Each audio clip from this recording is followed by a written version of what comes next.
After inauguration by Prime Minister Modi, Sonmarg Tunnel has been thrown open for traffic, for public traffic here. You can see now vehicles now using this tunnel. It is going to save lot of time, lot of effort. And here you can see this. As Prime Minister inaugurated this tunnel, this also opened this debate about restoration of statehood in Jammu and Kashmir. After tunnel inauguration, Prime Minister responded to Chief Minister Umar Abdullah's remarks that Prime Minister he should keep his promise on restoration of statehood, and Prime Minister said, I am Modi and I keep my promises. Only thing is that there will be right time and it will be done.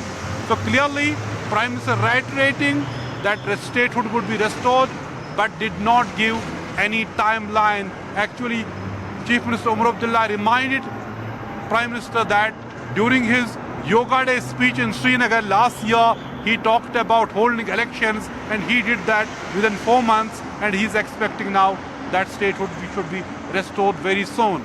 Prime Minister said that Kashmir is crown of India and he will ensure progress this region. He talked about large number of tunnels, roads, railway and other development projects which have been undertaken. But this tunnel is a very, very significant for the economy of this area. It will not only keep Sonmarg open around the year, it is the first step towards ensuring around the year connectivity with Ladakh, and this is the one of the two major tunnels which has been completed. Second tunnel is Zojila tunnel, which is under construction and is expected to be completed by December 2026.